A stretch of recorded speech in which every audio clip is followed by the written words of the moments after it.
का स्वरूप है, तो आप अपना संकल्प तो अगर 2 लाख बात होगा। रुको, बहस बन रही है, बाद में रुक जाओ। जीवन में हर व्यक्ति को सत्य का अनुसरण करना चाहिए। सत्य से मार्ग पर चलने पर बाधाएं जरूर हैं, लेकिन अंतिम सिद्धि सफलता सत्य से ही प्राप्त होता है। और सत्य ही सत्संग के रूप में है। सत्य का संग और सत्संग जो है, तात स्वर्ग अपवर्ग सुर्ग धरे तुलायक अंग, फूल न ताहि सकल मिल जो लो सत संग। एक कण का संतों का संग व्यक्ति के भाग्य जीवन को परिवर्तन और परिष्कार कर देता है। यज्ञो विश्वस्य भुवनस्य नाभि, विश्व ब्रह्मांड के केंद्र के रूप में यज्ञ था, है। यज्ञ में पंच कर्मेंद्री, पंच ज्ञानेंद्रिय और 11वां मन भक्ति के साथ दी गई आहुतियां से समाज का उत्कर्ष, समाज में शांति, सद्भाव, एकता का निर्माण होता है। यज्ञ से आसुरी तामसी प्रवृत्तियों का समूल विनाश होता है। उग्रवाद, आतंकवाद के समन का केंद्र भी यज्ञ था। यज्ञ अगर संतान नहीं होती तो उनको संतान की प्राप्ति, शत्रुओं का उन्मूलन और राज्य प्राप्ति का भी साधन यज्ञ है। इसलिए कलयुग का साक्षात कल्प वृक्ष के रूप में यज्ञ है। यम यम चिंतते कामम तम तम प्राप्नोति भूतले पुमा। जो शुद्ध मन से, पवित्र मन से यज्ञ क्षेत्र में, यज्ञ मंडप में चिंतन करेंगे, मनन करेंगे, अगर भाव सही है तो उनकी अभिलाषाएं तिभिर मासय तिभिर पक्षय तिभिर वर्षय तिभिर दिने, 3 दिन 3 पक्ष 3 मास और ज्यादा 3 वर्ष के अंदर अभिलाषाएं और इच्छाओं की पूर्ति का केंद्र यज्ञ से भगवान राम की उत्पत्ति होती है।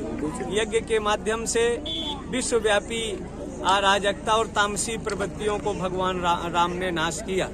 यज्ञ से चाइना युद्ध में भी भारत को सफलता मिली। यज्ञ के माध्यम से 71 के युद्ध में भी विरोधियों का पराभव हुआ और भारत की विजय हुई। तो भारत चिरकाल तक स्थिर रहे, दृढ़ रहे और दिग दिगांत में सनातन संस्कृति लहराती रहे। उसके लिए यज्ञ विखंडित, विभाजित, असंगठित समाज को एक सूत्र में जोड़ने का सशक्त माध्यम है यज्ञ। यज्ञ में दी गई आहुतियां भगवान भास्कर को प्राप्त होती हैं। यज्ञ से पर्यावरण शुद्ध होता है, यज्ञ से समाज संगठित होता है, यज्ञ से अनेक तरह की कुरीतियों का समन होकर विश्व बंधुत्व की भी कामना का आधार यज्ञ है। कौरव और पांडव आपस में लड़ते रहे, लेकिन जब यक्षों से विवाद हुआ तो 105 हो गए। जब राष्ट्र की बात आए, भारत की एकता अखंडता की बात आए, तो विभिन्न राजनीतिक दलों को अपने निजी स्वार्थ से ऊपर उठकर भारत माता के अस्तित्व, वजूद की रक्षा के लिए सबको एकबद्ध होकर कार्य करना चाहिए। विश्व पटल पर भारत महाशक्ति बने, हमारी प्रतिभाओं का सम्मान मिले, योग्यता का सम्मान मिले, तो तभी भारत भारत रहेगा।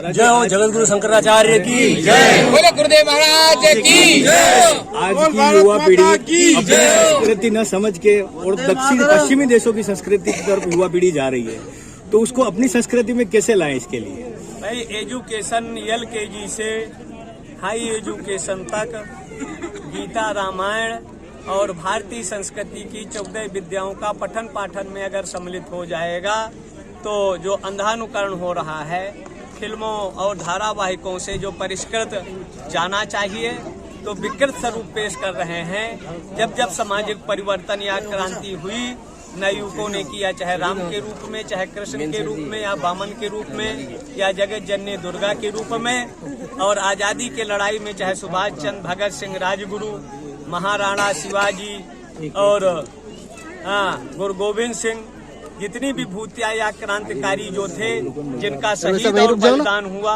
वो सब नवयुवक ही थे। इसलिए नवयुवकों को अपने बड़ों की संगत करना चाहिए, बड़ों का मार्गदर्शन लेना चाहिए, उनकी दिशा दशा अपने आप सुधर जाएगी। एक प्रश्न समय है